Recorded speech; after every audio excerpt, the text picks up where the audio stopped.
Good morning friends.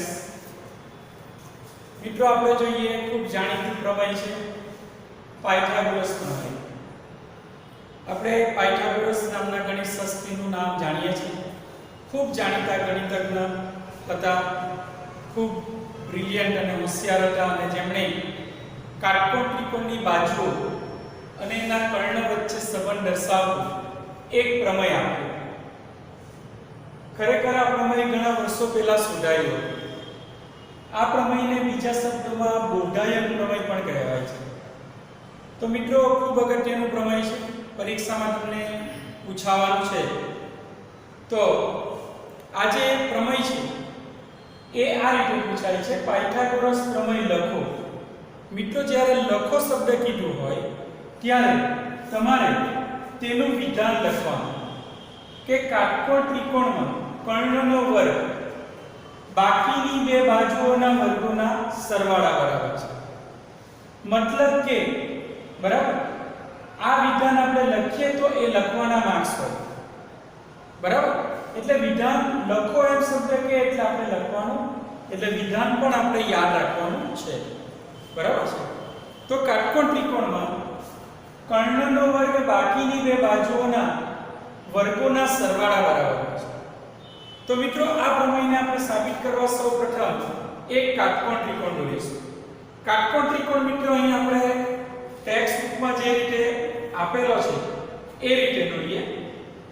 આપણે text બુકની અંદર આ પ્રકારે આપેલો છે તો એને આ જ રીતે દોરીશું. ટેક્સ્ટ બુક સિવાય બી તમે બીજી અલગ રીતે બી દોરી શકો છો. એના વિશે આપણે બીજા ક્લાસમાં ચર્ચા કરશું. મિત્રો આ એક કાટકોણ ત્રિકોણ છે. નામ આપશું એને ABC. આ રીતે એની અંદર B ખૂણો કાટખૂણો છે. આ રીતે B ખૂણો કાટખૂણો છે. બરાબર છે. ચલો, કાટકોણ ત્રિકોણની અંદર ત્રિકોણ ABC કાટકોણ ત્રિકોણ આપેલો છે, ખૂણો B કાટખૂણો છે. બરાબર, લખતા આવી જઈએ. ત્રિકોણ ABC કાટકોણ ત્રિકોણ છે.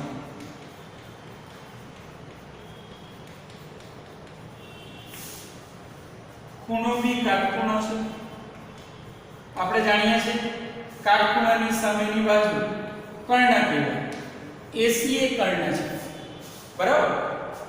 હવે મિત્રો આપણે શું કરીએ, કાટખૂણો બનાવતું શિરોબિંદુ આપણે શીખી ગયા પ્રમેય 6.7. કાટખૂણો બનાવતા શિરોબિંદુમાંથી કર્ણ ઉપર વેધ દોરી દઈએ. આ એનો કર્ણ છે. કર્ણ. કાટખૂણો બનાવતા શિરોબિંદુમાંથી કર્ણ ઉપર આપણે વેધ દોરીએ. આ રીતે. તો આપણે જાણીએ છીએ તેમ અહીં આપણને બે ત્રિકોણ મળશે. એક ત્રિકોણ છે AMB અને બીજો ત્રિકોણ છે BMC. બરાબર, M ની જગ્યાએ D પણ નામ આપીશું. ત્યારે D.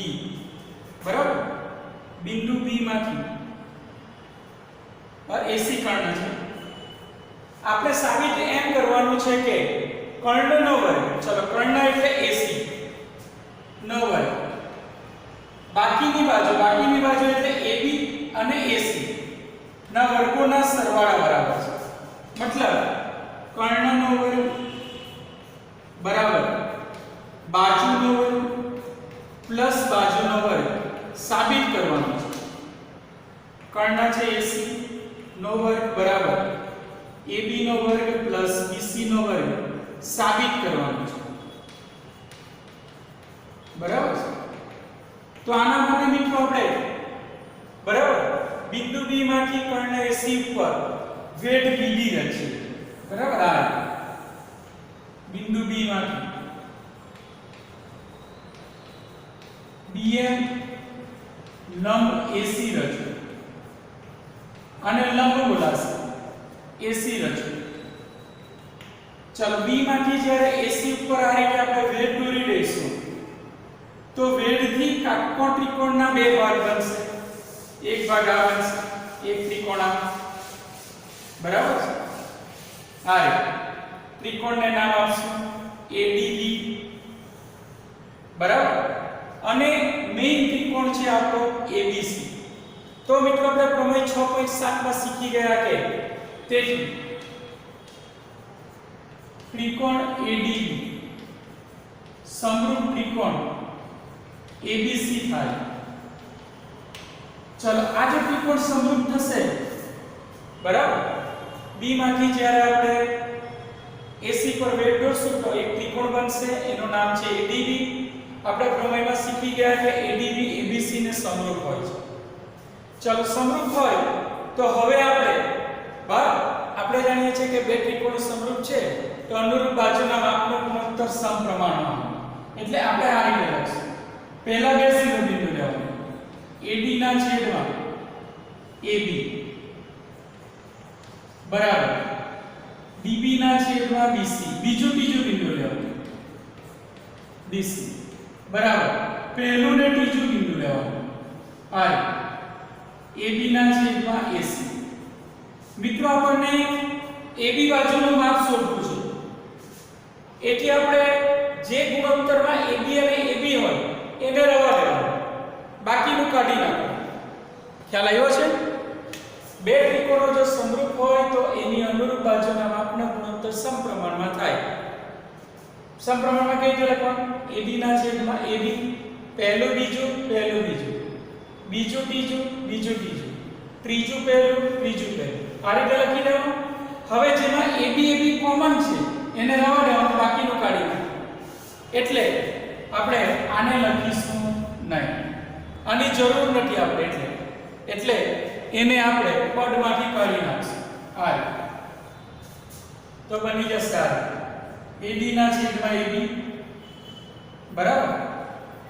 આ રીતે તમે એરો કી પણ યાદ રાખીશું, એરો કી પણ તમે એને યાદ રાખીશું. AD ના છેદમાં AB બરાબર AB ના છેદમાં AC.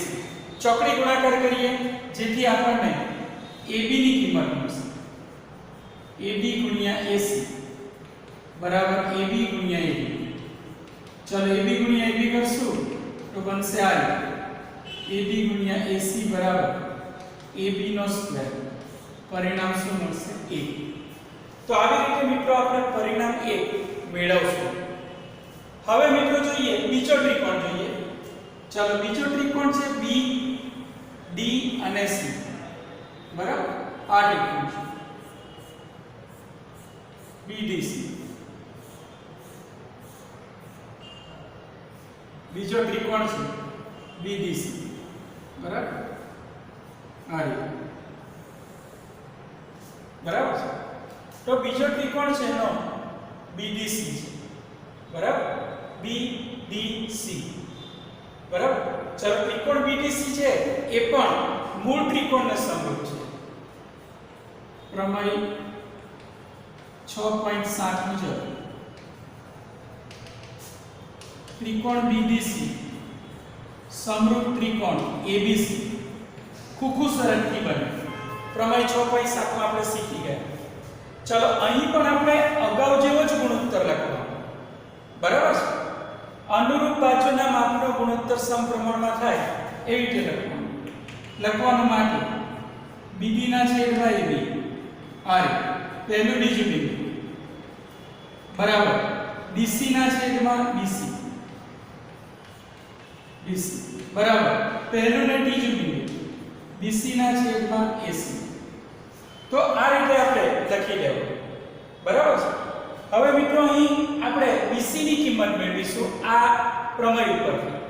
તો જે બે પરિણામમાં BC આવતું હોય તેને રવા દેવાનું.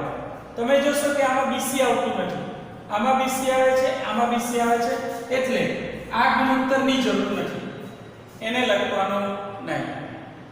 ખ્યાલ આવ્યો છે મિત્રો? પહેલા બધો ગુણોત્તર ત્રણે ત્રણ બાજુઓના માપનો ગુણોત્તર લખી દેવાનો, પછી જે બેમાં BC આવતો એને રવા દેવાનું, બાકીનું કાઢી દેવાનું બરાબર છે. તો આ જે છે ત્રીજું એને કાઢી નાખશું. હાલો તો બનશે DC ના છેદમાં BC બરાબર BC ના છેદમાં AC. ચલો અહીં પણ ચોકડી ગુણાકાર કરીએ આ રીતે BC ગુણ્યા AC બરાબર BC ગુણ્યા BC થઈ ગયું. ચલો BC ગુણ્યા AC બરાબર BC ગુણ્યા BC, BC નો વર્ગ, પરિણામ શું કહીશું 2. તો મિત્રો આ રીતે આપણે AB² અને BC² ની કિંમત આ સમરૂપતાના પ્રમેય પરથી મેળવીશું. બરાબર છે. હવે મિત્રો આપણે મેળવેલી આ બંને કિંમતોને સાબિત કરવાના પરિણામમાં મૂકીશું અથવા તો પરિણામ 1 અને પરિણામ 2 નો સરવાળો કરીશું. બરાબર, પરિણામ 1 અને 2 નો સરવાળો કરીશું. પરિણામ 1 ની ડાબી બાજુ આ છે AD ગુણ્યા AC, આ રીતે થશે AD ગુણ્યા AC પ્લસ પરિણામ 2 ની ડાબી બાજુ છે DC ગુણ્યા AC, DC ગુણ્યા AC બરાબર પરિણામ 1 ની જમણી બાજુ છે AB² અને આ બાજુ છે BC² એનો સરવાળો કરો AB² BC².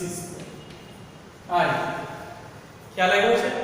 પરિણામ 1 છે એની ડાબી બાજુ AD ગુણ્યા AC, DC ગુણ્યા AC બેની વચ્ચે શું કરી દીધો સરવાળો. આ પરિણામ 1 ની ડાબી બાજુ છે, આ પરિણામ 2 ની ડાબી બાજુ છે. એવી રીતે પરિણામ 1 ની જમણી બાજુ, પરિણામ 2 ની જમણી બાજુ બંનેનો સરવાળો કરી દેશે. ખ્યાલ આવ્યો છે મિત્રો? ચાલો બંને પરિણામમાં શું સામાન્ય છે? AC. AC ને સામાન્ય કરશું આ તો બનશે આ AC કૌંસમાં અહીંયાથી આવશે AD, અહીંયાથી આવશે DC બરાબર AB² BC². બરાબર. ચાલો મિત્રો તમે અહીંયા જોશો કે AD અને DC આ AD અને DC નો સરવાળો કરી દઈશું તો આપણને આખું પદ AC મળી જશે. તો બનશે આ AC કૌંસમાં AC બરાબર AB² BC². ચાલો AC ગુણ્યા AC કરીએ મિત્રો, જવાબ આવી જશે AC² માટે AC² બરાબર AB² BC² થાય, જે આપણે સાબિત કરવાનું છે. AC એ કર્ણ છે તો કહી શકીએ કાટકોણ ત્રિકોણમાં કર્ણનો વર્ગ બાકીની બાજુના વર્ગોના સરવાળા બરાબર છે. તો મિત્રો આ રીતે આપણે આખા પ્રમેયને સાબિત કરી શકીએ. પરંતુ આ પ્રમેયની સાબિતી માટે આ બે ત્રિકોણો સમરૂપ થાય છે એવું પ્રમેય 6.7 ઉપરથી લખી આ પ્રકારનો ગુણોત્તર લખી આપણે AB² અને BC² ની કિંમતો મેળવવી પડે અને ત્યારબાદ બંને પરિણામનો સરવાળો કરવો. આ ઉપરાંત પણ આ પ્રમેય બીજી અન્ય કેટલીક રીતે પણ સાબિત કરી શકાય છે, પરંતુ આપણે આ ટેક્સ્ટ બુકમાં આપેલી રીતનો ઉપયોગ કરીશું.